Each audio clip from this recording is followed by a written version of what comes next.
tardes a todos. Ahora sí me presento más formalmente. Mi nombre es Sergio Genovesi, yo soy médico clínico y endocrinólogo universitario de la Universidad de Buenos Aires.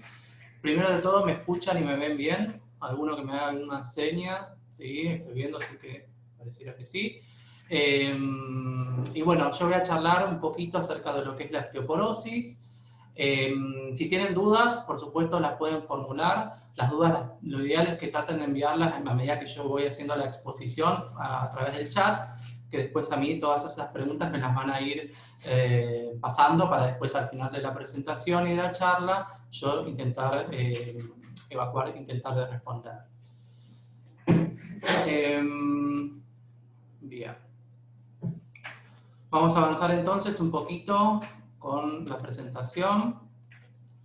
Un poco para tener en cuenta, por supuesto, esto ya estamos todos embebidos en el tema, simplemente es a modo de recordatorio en cuanto a la presencia de alguno de los síntomas vinculados o con probable coronavirus, que tienen que ver con fiebre de 37 grados o más, asociado a tos, o asociado a dolor de garganta, o asociado a dificultad para respirar, o la presencia de otros síntomas como pérdida del olfato y del gusto, dolor de cabeza o vómitos y diarrea. Cualquiera de estos síntomas tienen que hacernos activar las alertas, no automedicarse y en el caso de ustedes que tienen, digamos, el acceso a través de la OCK, comunicarse a estos números de teléfono que aparecen ahí abajo, ¿sí? Ya sea que vivan en Ciudad de Buenos Aires o en Gran Buenos Aires, a través del WhatsApp, al 011 32 71 29 94 y en el caso del resto del país a través del 0800 666 0400.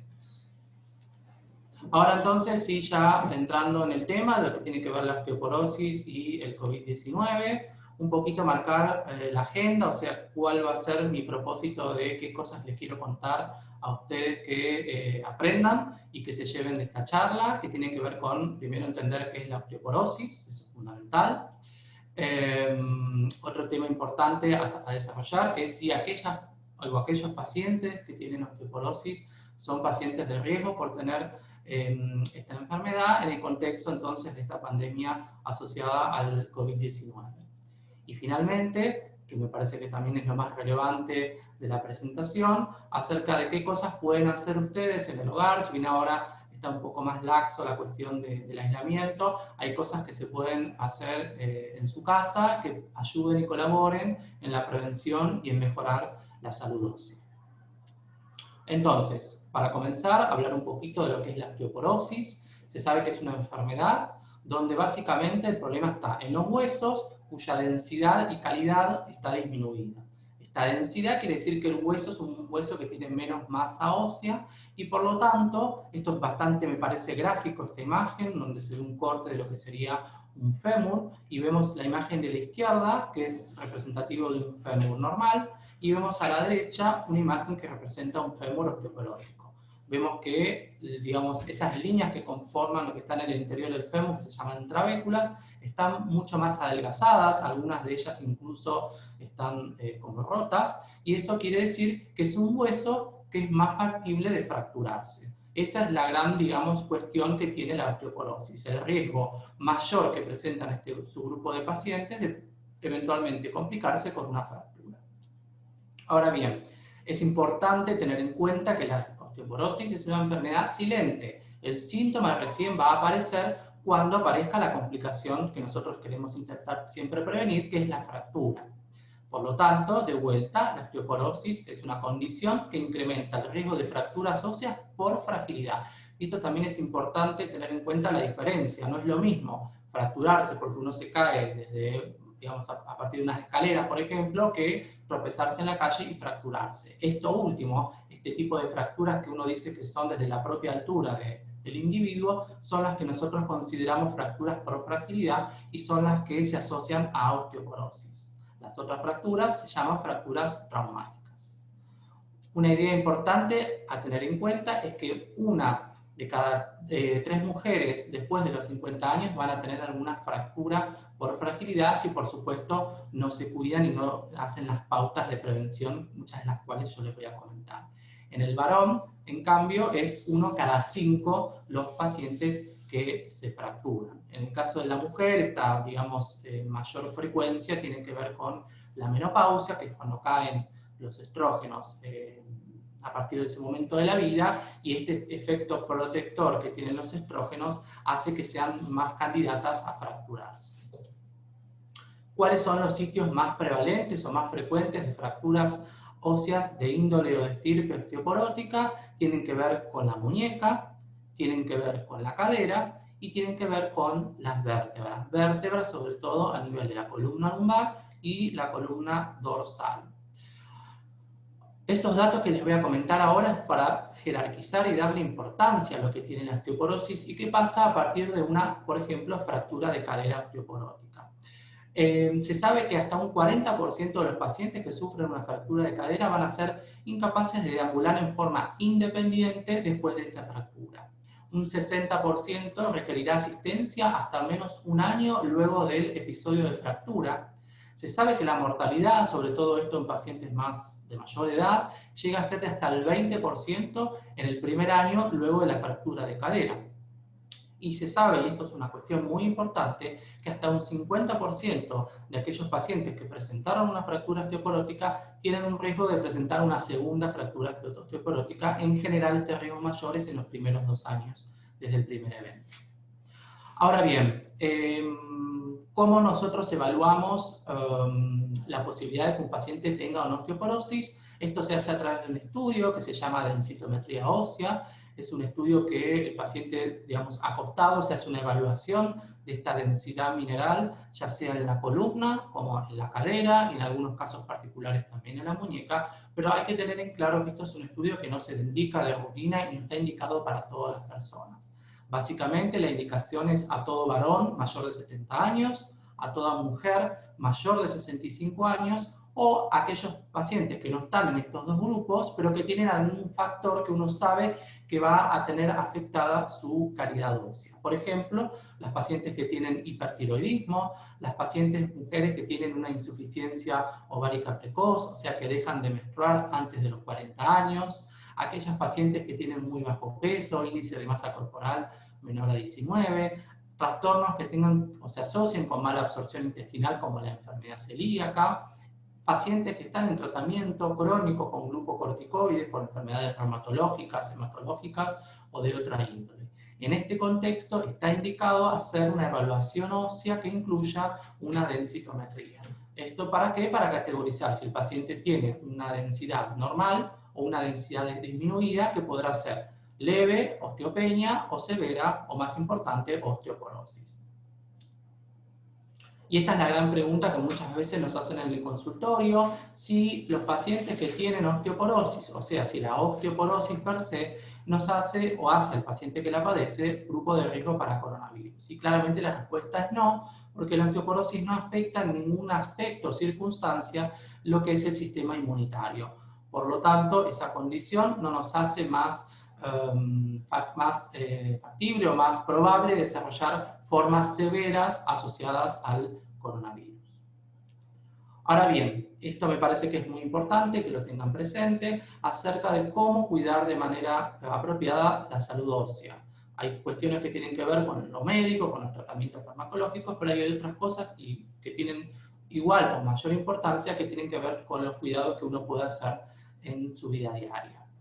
Los 4 elementos fundamentales, que son los que voy a pasar a desarrollarles, incluyen lo que es los aspectos nutricionales, la actividad física, la prevención de caídas, esto es muy importante, y lo que sí ya tiene que ver con la cuestión médica puramente, que es los tratamientos farmacológicos. Hablando de calcio y vitamina D, sabemos que el hueso está, el 99% del calcio que presenta el organismo está presente en los huesos, y es lo que representa y le da estructura y fuerza y fortaleza a los huesos. Y la vitamina D, recordar que es una vitamina fundamental, ya que permite la absorción gastrointestinal del calcio que consumimos a partir ya sea de los alimentos o a través de los comprimidos de calcio que se indican de manera farmacológica. Lo ideal es tener un aporte de calcio diario de aproximadamente 1000 miligramos al día. Esto equivale a 4 porciones, sobre todo de lácteos, digamos, caracterizando como porción o un equivalente de porción a un vaso de leche que puede ser descremado o no, una porción de queso fresco tamaño cassette y una porción de yogur, ¿sí? Entonces lo ideal es que uno combinando cualquiera de estas tres opciones, incorporar en la dieta al menos 4 porciones de lácteos. Uno después podrá hacer aditamentos con ricota, con queso rallado, etc., pero por lo menos esto se lo doy como idea general. ¿Son los únicos alimentos que tienen calcio? No, hay otros alimentos. El problema con estos alimentos como las almendras, el brócoli o los vegetales es que el calcio que contienen está en menor cantidad para igual peso de alimento. O sea, un vaso de leche tiene aproximadamente 250 miligramos y quizá las almendras uno tendría que consumir 100, 150 o hasta 200 gramos de almendras para equiparar la cantidad de calcio, y eso es la verdad que es algo poco factible. O sea que estos elementos o estos alimentos colaboran y por supuesto son útiles para la suplementación diaria de calcio, pero no tiene que ser la base única de vía de incorporación de ese elemento, el calcio. Lo otro que les había dicho, la vitamina D. La vitamina D hay formas de incorporarla a través de lo que es la exposición solar. Y lo otro, sobre todo a medida que uno va envejeciendo, la piel es menos capaz de producir adecuados niveles de vitamina D y ahí uno debe requerir el aporte a través de fármacos, como son la vitamina D que se puede recibir en gotas, en cápsulas o en ampollas, ¿sí? Lo ideal es incorporar a partir de los 70 años 600 unidades internacionales y a partir de los luego de los 70 años, 800 unidades internacionales. Desde el punto de vista de qué es lo que uno puede hacer de manera natural, la exposición al sol, alrededor de 15 a 30 minutos, con la exposición de los brazos ya es suficiente. Esto sí debiera hacerse sin protección solar, ya que el protector impide la síntesis de vitamina D a través de los rayos ultravioletas del sol. Y esto hacerlo aproximadamente 5 a 6 veces por semana.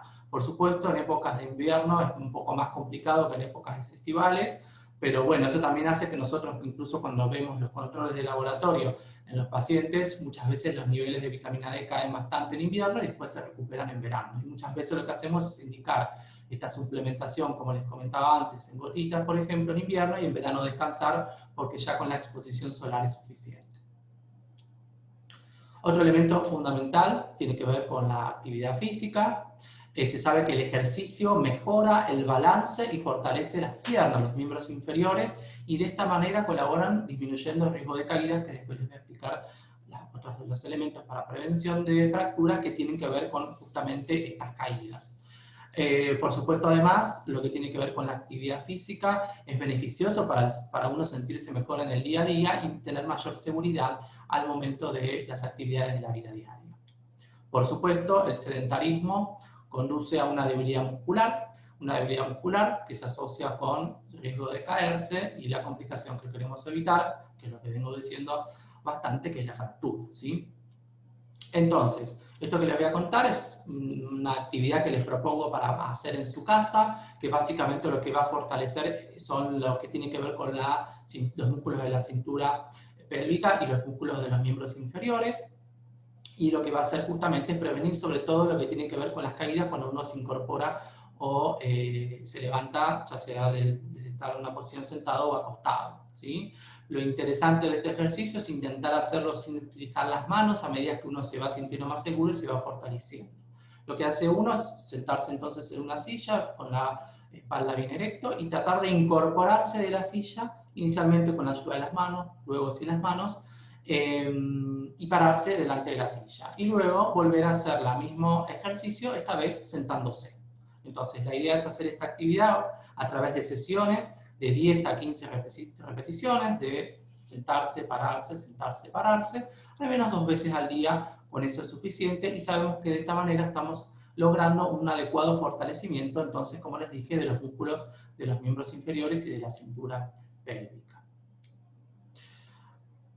Otro elemento fundamental en la prevención de las fracturas asociadas a osteoporosis es la prevención de las caídas. ¿Cómo vamos a prevenir estas caídas? Hablando, que es lo que estamos haciendo a través de esta telecomunicación, donde yo les intento transmitir un poco distintas cuestiones. Mantenerse en movimiento, que es lo que les mencioné previamente. Por supuesto, tener un adecuado control oftalmológico de la vista, porque aquello que no se ve es lo que va a hacer que después nosotros nos tropecemos y nos caigamos por más buena, digamos, tono muscular o trofismo muscular que tengamos. Por lo tanto, eso es importante, un control oftalmológico anual. Y finalmente, la seguridad en el hogar. O sea, pautas de prevención de ciertas situaciones que se estudiaron, que se evaluaron y que si uno las modifica van a disminuir el riesgo de caídas en el hogar. Este es un gráfico bastante ilustrativo, donde vamos a ir viendo diferentes ambientes de la casa, y yo les voy a ir comentando distintas alternativas para prevenir entonces las caídas. Por ejemplo, en las escaleras, por supuesto, utilizar pasamanos, sea cuando subimos o bajamos las escaleras, y por supuesto tiene que haber una adecuada iluminación, ya que al no, digamos, uno para ir de noche, al subir o bajar una escalera, uno puede no ver un escalón y eso implicar una caída y una consecuente fractura.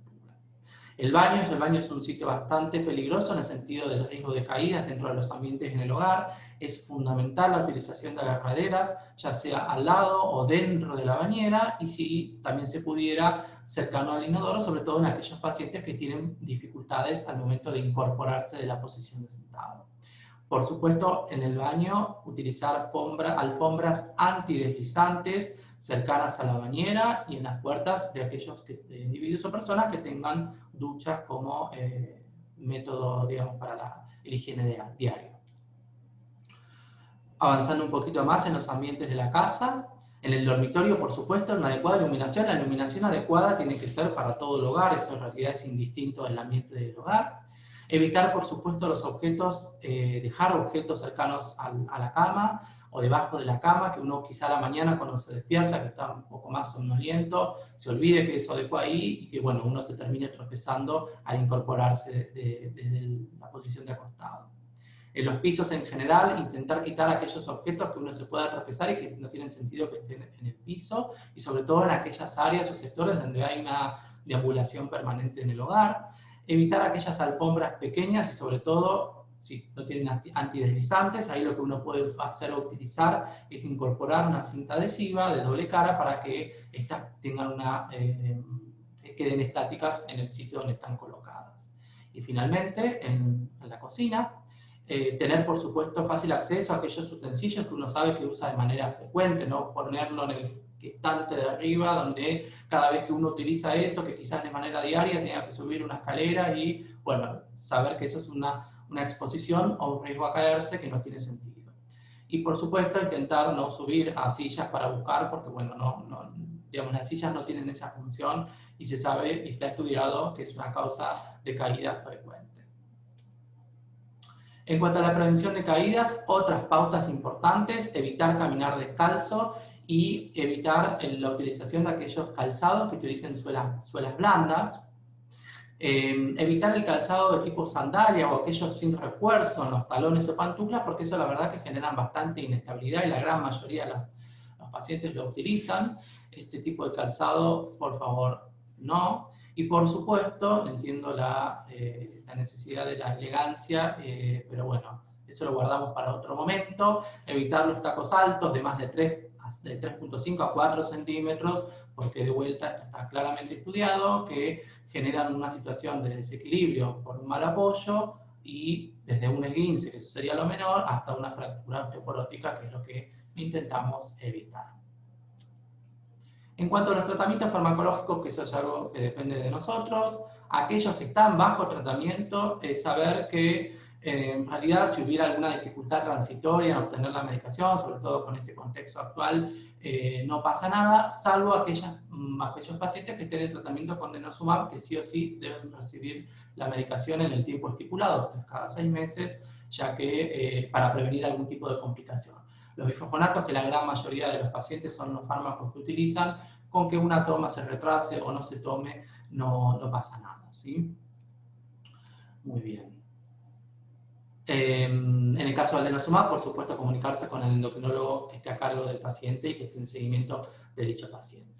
Entonces, un poco para resumir lo que les comenté a lo largo de la charla, qué conceptos es importante que se lleven de la misma. Primero, la osteoporosis no me hace paciente de riesgo para tener formas complicadas o severas de COVID.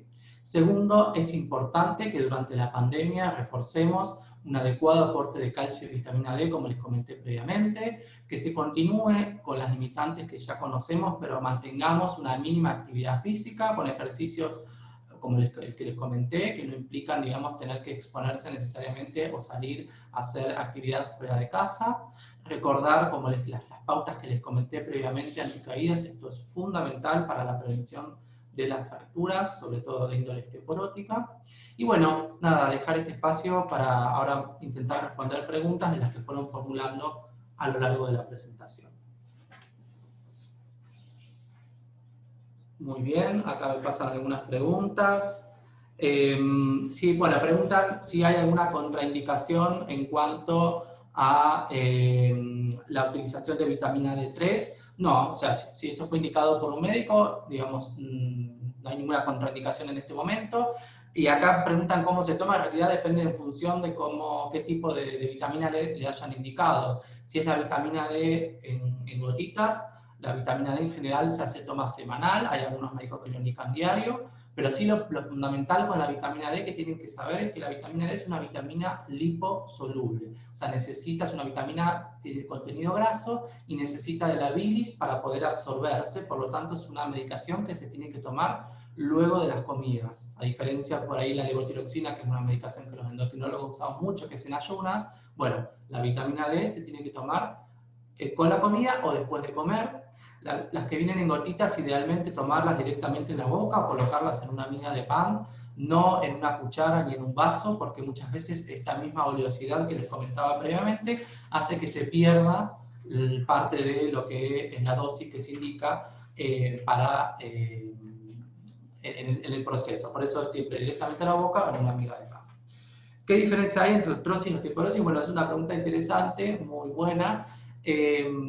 Digamos, porque la artrosis tiene que ver con un proceso reumatológico, de hecho nosotros los endocrinólogos no vemos lo que es artrosis, y tiene que ver, por así decirlo, con un desgaste en lo que es las articulaciones. Y en general la artrosis se caracteriza por dolor articular y por malformaciones asociadas. Y esa es la gran diferencia con la osteoporosis, como les había dicho antes, que es una enfermedad silente. O sea, el síntoma recién lo vamos a ver cuando el paciente se fractura, con el dolor asociado a una fractura, ¿sí? O sea que son entidades distintas que se manejan de manera distinta y que sintomáticamente se manejan de manera distinta, pero es interesante esa pregunta porque muchas veces el paciente que tiene osteoporosis nos dice, doctor, me duele esto, me duele lo otro en los huesos, y en realidad no es por el síntoma propio de la osteoporosis, sino que probablemente tenga que ver más con un proceso artrósico reumatológico.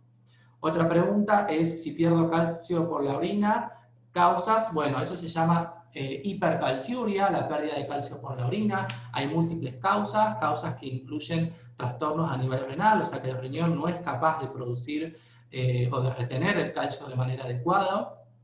La hipercalciuria y otras causas también de índole endocrinológico, como tiene que ver con aumento en los niveles de la paratormona, la PTH, que se llama eso hiperparatiroidismo, que cursa con calcio alto en la sangre y calcio alto en la orina, hipercalciuria.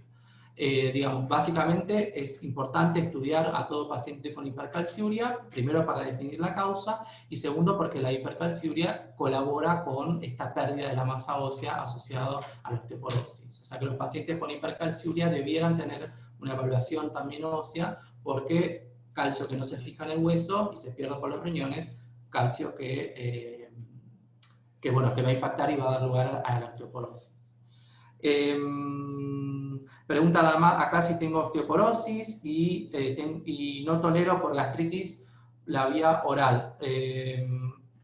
Digamos, acá no sé si se refiere la pregunta a los bifosfonatos, al calcio.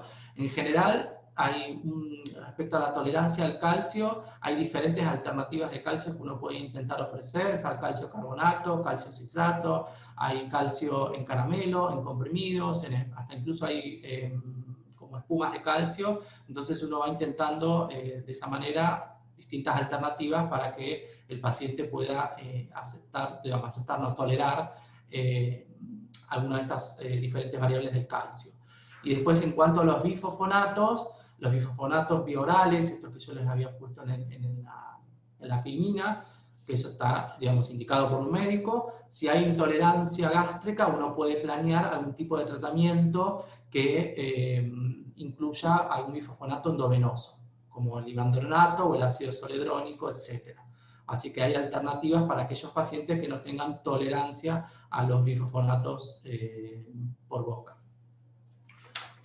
Tengo otra preguntita más. ¿Cada cuánto se pide la densitometría? Pregunta también interesante. En general, si un paciente tiene una densitometría normal, uno recién podría repetirla sin factores de riesgo luego de 2 años. Y bueno, después en función de una densitometría alterada, ahí uno va en función de los tratamientos. En general, uno cuando inicia un tratamiento antirresortivo con estos bifosfonatos que yo les había mencionado, en general los controles los hacemos densitométricos, pacientes osteoporóticos con este tratamiento farmacológico una vez por año, ¿sí? Porque eso en general es el tiempo que tarda en uno evidenciar algún cambio, sobre todo positivo, cuando inicia un tratamiento, porque uno si inicia un tratamiento y le hace una densitometría a los 3 meses, después de empezado este fármaco, quizá no va a haber cambios, y no es porque el medicamento no esté haciendo bien, sino que uno no le dio tiempo al hueso a responder de manera adecuada.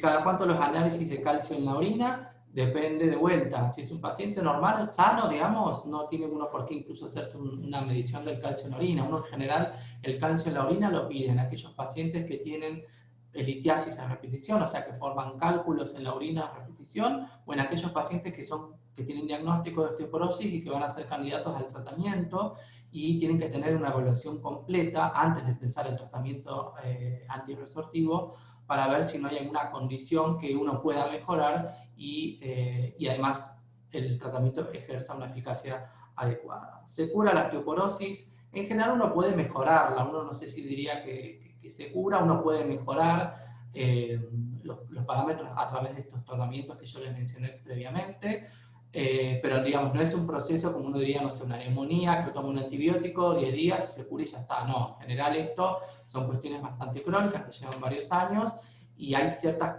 cuestiones de prevención que eso sí uno no las puede quitar o dejar de hacer ya de por vida. Pero bueno, estos tratamientos lo que intentan justamente es que uno pase de una situación de alto riesgo de fracturas a una osteoporosis a una situación de menor riesgo como es una osteopenia, o intentar, en el mejor de los casos, normalizar la densitometría.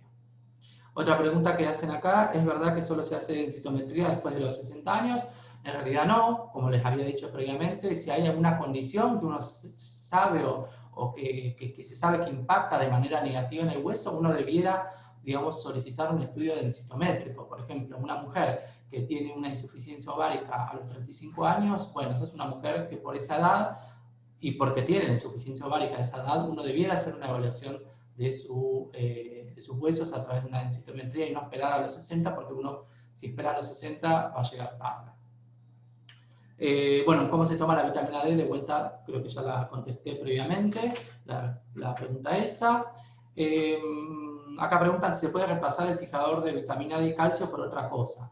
En realidad, digamos, lo que es la evidencia médica, pues es lo que nos manejamos nosotros, los estudios donde se demostró que disminuía el riesgo de fractura en pacientes con osteoporosis era cuando se hacían tratamientos que incluían estos fármacos como los bifosfonatos, denosumab, teriparatide, bueno, hay diferentes familias de drogas, y la indicación, digamos, y la evidencia, digamos, del efecto beneficioso incluía a estos pacientes.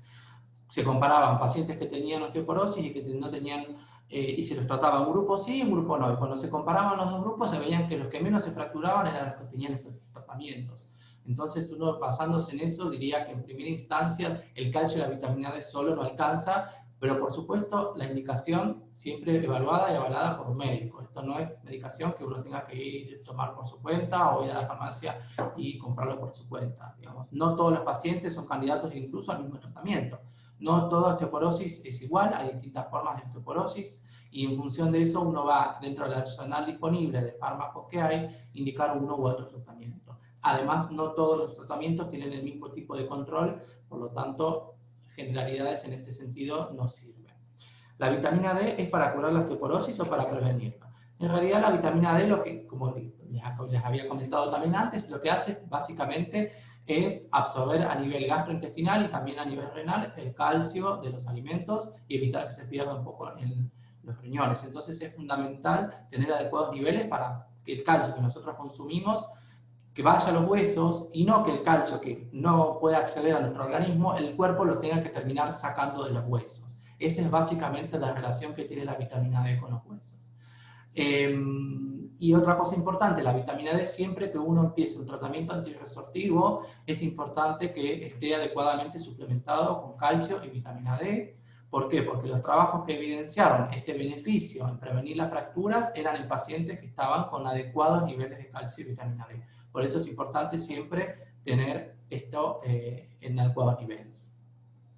Acá preguntan si uno aumenta de peso por tomar la vitamina D. No, quizá esta pregunta tiene que ver con que yo dije que era una vitamina oleosa o grasa, pero eso tiene que ver con la composición, pero no es una, digamos, no es una vitamina que tenga colesterol, por así decirlo, sino que las vitaminas se clasifican en hidrosolubles o liposolubles, o sea, que viajan en la sangre libres o que necesitan algunas proteínas para viajar. La vitamina D necesita algunas proteínas y por eso es que se la llama en este contexto liposoluble, pero no es que va a aumentar el colesterol porque uno toma vitamina D ni vaya a engordar por eso. ¿El café, el alcohol impide la absorción del calcio? Buena pregunta, el café sí, el café, digamos, disminuye la absorción del calcio, el alcohol baja un poco la acidez, aumenta, perdón, un poco la acidez a nivel gastrointestinal y hay algún calcio que requiere un medio ácido para absorberse, entonces ese calcio puntual quizá no sería adecuado para tomarlo con alcohol. ¿Cómo se toma el calcio? ¿Cuánta cantidad? Bueno, el calcio depende también del aporte de que uno tenga de lácteos, o sea que si uno alcanza la dieta diaria de 1.200 miligramos de calcio con los lácteos, que es lo que les había mencionado previamente, uno con eso no debiera estar suplementado con una pastilla de calcio. El tema es que la gran mayoría de las personas se le hace súper dificultoso llegar a incorporar 4 porciones por día de estos diferentes tipos de lácteos que les comenté. Entonces ahí uno sí termina cayendo en un preparado farmacológico, es en un comprimido. Ahora bien, depende cuánto. Si uno, por ejemplo, consume 2 porciones de lácteos con un comprimido solo de 500 miligramos de calcio es suficiente. Y lo que les decía, hay formas de calcio que se comen con las comidas y hay formas que se comen lejos de las comidas. Eso va a depender de lo que el médico le diga, pero seguramente el médico le va a explicar esta singularidad entre uno u otro calcio. ¿Tenemos preguntas? Bueno, muy bien que estén preguntando.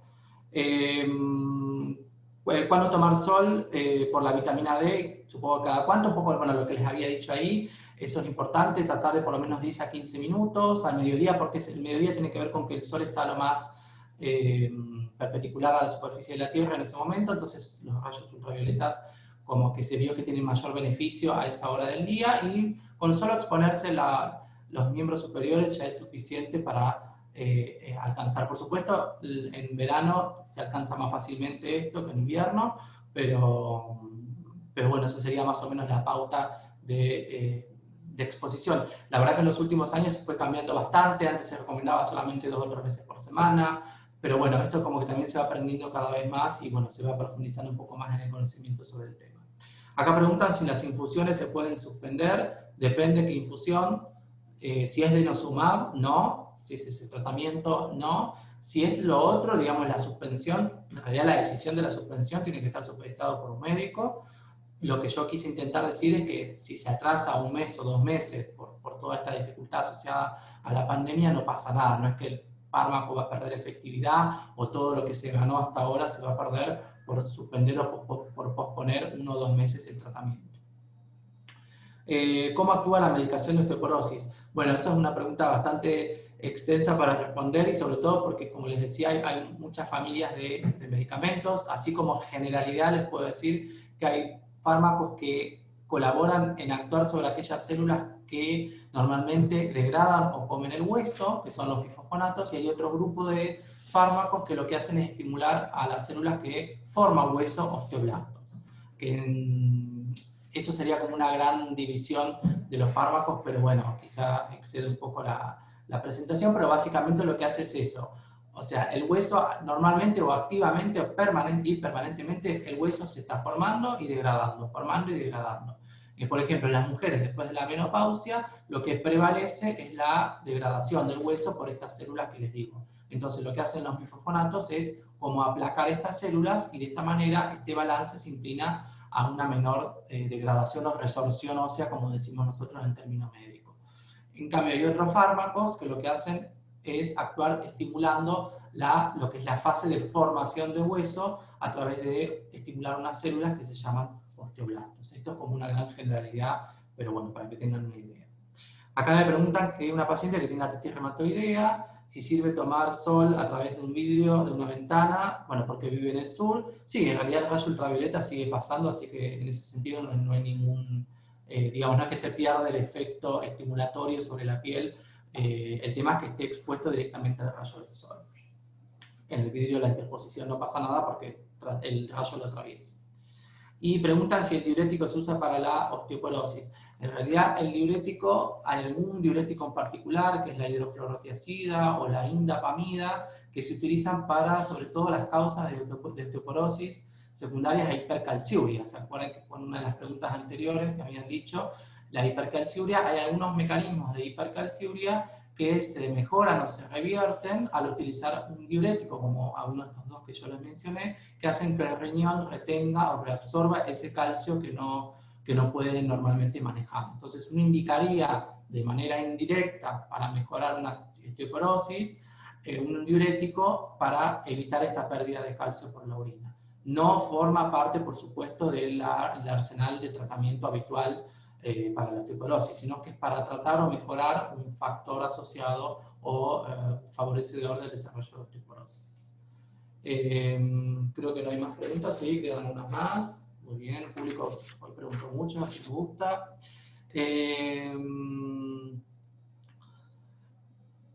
Bueno, acá preguntan que, bueno, que se ve que tenía una complicación con su médico por el tema de la pandemia y no sabe si seguir tomando el fijador y la vitamina D y está solamente con calcio. O sea, si el fijador lo tenía indicado, en general nosotros el tratamiento con los fijadores, con los bifosfonatos, alendronato, risedronato o imandronato, que son la familia de fármacos que nosotros decimos como fijadores, en general uno el tratamiento debiera no hacerlo no más de 5 años, salvo que el paciente tuviera una condición de muy alto riesgo que se lo evalúa el médico. O sea que si no pasaron aún 5 años desde que comenzó este tratamiento, no habría por qué suspenderlo. Por supuesto, en algún momento tendrá que retomar el seguimiento para hacer los controles, que en general, si el paciente viene con buena adherencia o con buena tolerancia a la medicación, con una vez por año es suficiente, o cada 6 meses eventualmente de control de laboratorio, sobre todo para ver que algunos marcadores que uno ve en el seguimiento sean indicativos de que la droga está haciendo efecto.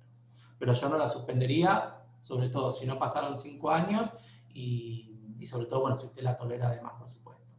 El exceso de vitamina D es malo, sí, todo. En endocrinología, en general en medicina, el exceso y el déficit, nosotros nos basamos en el equilibrio, que es difícil conseguirlo, pero el exceso de vitamina D sí, está la intoxicación por vitamina D, en general son con valores de vitamina D arriba de 100, que uno lo evalúa en el laboratorio, y lo que produce el exceso de vitamina D es, digamos, justamente un exceso de la función normal. Como les dije antes, la función normal de la vitamina D es absorber calcio y fósforo a nivel gastrointestinal. Si yo tengo mucha vitamina D, esa absorción va a estar aumentada y lo que va a generar es aumento en el calcio y en el fósforo en la sangre.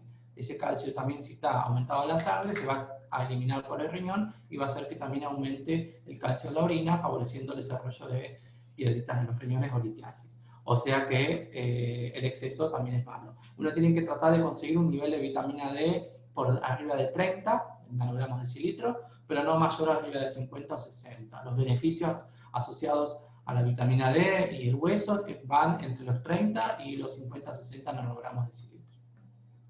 ¿Y cada cuánto medir la vitamina D? Bueno, eso es un tema. En general, uno cuando empieza el tratamiento, uno debiera medirlo 6 meses luego de empezar el tratamiento y después una vez por año es suficiente. Una vez que se alcanza el nivel objetivo de vitamina D, uno va regulando si deja con la misma dosis o lo ajusta, o como les había dicho también previamente, uno puede hacer o indicar la vitamina D en épocas invernal, otoño, y a partir de la primavera o verano ya suspenderlo, porque sobre todo en aquellos pacientes que salen mucho a la calle y que tienen adecuada exposición solar, muchas veces con eso es suficiente. Estamos así que bueno, Creo que intenté resolver todas las preguntas, así que espero les haya gustado la presentación y bueno, las respuestas que les haya podido dar.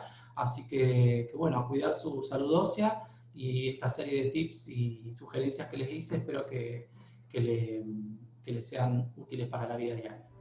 Así que bueno, muchas gracias.